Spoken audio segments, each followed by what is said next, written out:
What's up, everybody? We're on a podcast now. I'm Alex, and in this video, I want to talk about Mafia, the Old Country review scores. They are out, shockingly. I think some people online owe other people online apologies, and people are free to make their own decisions as always. But no, let's look at the scores, and as you might expect for a game like this, a franchise like this, right? It's pretty split. It really is in line with every other Mafia game, except for Mafia 1 on PC, which is funny because Mafia 1 on PC is the highest game by miles in terms of ratings. But then when you look at the port to Xbox and PS2, actually very low, and I think maybe the lowest of all the Mafia games. So this one technically is third, I believe. It's got a 76 based off of 51 critics. I'm sure a couple more will come in. I think it was going back and forth between 75, 76, 75, 76. Mafia 1 Definitive Edition, I think, got a 78. But after that, this beats Mafia 2, and this beats Mafia 3 in terms of the score. Obviously, we need to jump in and experience it for ourselves. But just to kind of give you, it's really close. It's 2 below. Mafia 1 was 78. This is, right beneath it. It's slightly above Mafia 2, I think, was 74. And then Mafia 3 was in the 60s, I think, high 60s. So it's pretty in line with the franchise, to be honest with you, except for Mafia 1 on PC. Now, one thing to bring up, that I do want to bring up, to be fair, right? So there was all this controversy with the reviews, which is, what I was poking fun at in the beginning of this video. But the one thing I will take seriously, and the one thing I will, just alert you all on, it was only reviewed on PC. Now, that doesn't have to be a be-all, end-all, but you should keep an eye on the console versions. Now, I'm actually getting it on PS5. That's my console of choice. It's my preferred method. Love trophies, all that stuff. So I'll let you guys know. When I was reading these reviews, I did see, 1 or 2 of them talk about bugs, and that's it. Out of, the 51, I saw, 2.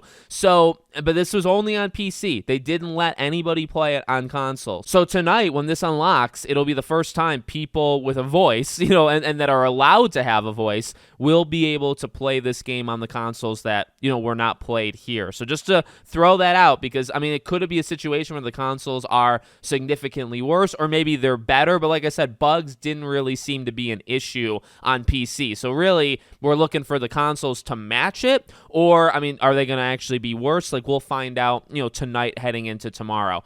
So a 76. All right. Pretty mixed, because if you actually look at it, it has an okay amount of 9s. It's not like it didn't get above a 76. It's got an okay amount of 9s, and it actually has a very good amount of 8s. That actually might be the highest score, because the rest of them are kind of split. There's a bunch of 75s or 7.5s, a bunch of 7s, and then some of the lower scores definitely drag it. It actually got 2 5 out of 10s, and it got maybe 7 6 out of 10s, and then a 6.3.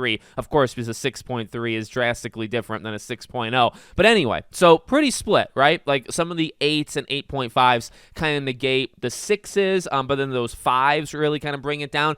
So what this game is not all that shocking, right, from the opinion of these reviewers. And what it comes down to largely is the story. Now, I want to talk story, characters, and gameplay. Those are some of the main elements. I guess also the world. The world is interesting because a lot of people are talking, even in the low scores, the people are saying about how visually beautiful that the world is. Now, some of them talk about kind of the hollowness of it, that there's not really anything there except for the visual spectacle. But then in some of the higher scores, or even mid scores, it talks about because it looks so good, it makes you want to explore it, which, that game's not really there to do. And then that kind of hurts it because it's I want to kind of go around and explore Sicily, and I can't actually do that. So it seems to be mixed, but I would definitely say more positive than negative in terms of setting. Because setting, I think, overall was more positive, okay? In terms of this is a nice place. It's a nice time period. It might take a little bit of time to get used to. I saw people saying that as well, going backwards in time. It takes a couple hours to get its feet under it. So, you have all that. The visual seems to be a net positive, across the board.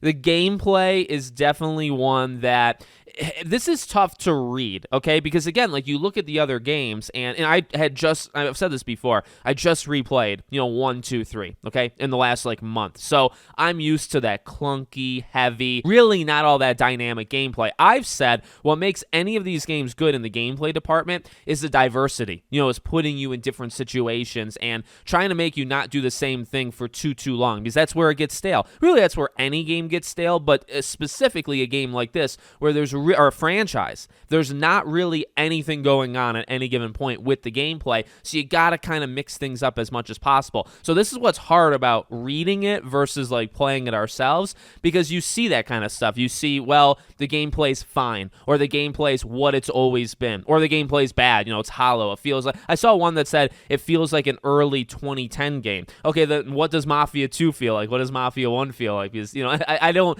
like those kind of phrases I don't really understand all that much. But, again, that's the difference, where it's like, all right, well, we've played these games before. So is it literally directly in line with the past? Because, Mafia 3 was a little bit better, I would say, than 1 and 2, but none of them, you're not awarding any of them a gameplay award. And I mean, the only disappointing thing, that affected me, right, when I'm reading it, was the talk about, or not really talk about, the diversity. Because again, going into this game, I mean, you see the gameplay. We've all seen the gameplay. I think it's looked fine, just like the other games have looked fine. It's never looked like it's the greatest thing, of all time. I saw a lot of people comparing it to Uncharted, which I felt was always a massive jump. It was never going to be that. But then, like I said, the diversity is something that I look towards to try to like ease that. And what I saw in a lot of these reviews, again, it kind of leans into more of the story and character department, where it's like first 2/3 is not all that strong, and they kind of give it all they got in the final third. And I saw some reviews kind of talking about the gameplay element there, where like the ending of the game, they really are trying to throw as many dynamic gameplay things that the game has to offer. They do that at the end. But then also I saw, okay, well, that's also where they try the most with the story as well. So we're going to leave gameplay behind in just a second to go to story, but just to let you guys know, basically, okay, and the reason why I make these videos, right, is to kind of just go through what everybody's saying and to just do a quick little summary for all of you. So I guess the summary would be, if you've never been a fan, or you've like outright hated the Mafia game's gameplay, nothing's changed. You're still going to hate it, or you're still not going to like it, or it's still not going to be the most important thing of the game. See, that's where I'm at. I think Mafia's gameplay has never been, and you could argue maybe it should be, but I'm just saying, like, it's never been the most important thing. It's never been why I've liked the franchise, and so it doesn't mean I'm not going to hold it accountable. We should, because if the gameplay was good, that would be even better, right? But that's just something I wanted to throw out there. Story and characters. So I saw a lot of like side characters are good, which is interesting. Not a lot of talk on Enzo, in terms of these reviews. Like, Enzo seems fine. A lot of the characters seem fine. Like, his romance seems fine, but you have those baselines, right? Like, fine, what does that mean? Well, it probably means a 7 out of 10, based off these reviews. But, I saw a lot of like, the ambiance is there, the side characters is there. I saw a lot of cliche, and that doesn't make me happy. We'll see, like, when I actually play it tonight. But one thing I've liked is, I mean, look, generally, there has been a lot of cliches in these games, but what I think gets me is when you have these awesome character moments, and then the games have tried to do, like, some big swings. I guess, actually, towards the ending, if you think about it, generally, Mafia 1 and 2, I guess, specifically, is more about the rise, and then there's a couple big swings they make when you are at the top to kind of have everything crumble, right? And that's kind of a formula. So I guess in that way, are those games cliche? Kinda. And then 3, well, 3's kind of all over the place. 3 kind of focuses on a different dynamic with Lincoln, but I guess, again, I'm just bringing that up to say here, like, all right, again, what I've seen is like, well, it's fine, but the first 2/3 is kind of slow, kind of shallow. Just, again, it's more about the ambiance and like getting you into that Mafia world, and then they take their swings at the ending. But then, a lot of the positives are like the cutscene direction. I saw a lot of people say like whoever directed the cutscene should get a raise, and some of the voice, like the dialogue and the back and forth between these characters, like they do nail those things. This game really does feel all over the place. Like, the score would indicate, okay, maybe it's got a better story than 2. And 2 has a phenomenal story. But then you actually get into the reviews, and I don't know, like, it doesn't feel like it's a better story than 1 or 2, right? But it's like, well, the scores, and it's why scores can get very messy and can, like, mess with people's perception of how good or bad, the game is. I'm excited. I'm excited to jump in. I want to know what the story is. I want to know where it feels safe and just going by the books, and then I want to know what those big swings are. And I'm not spoiling for myself. I'm going to do it myself by playing, right? So, it is in line with what, we've had in the past. To be honest, I thought it would get higher. I think I predicted it would get like low 80s because I thought it would be like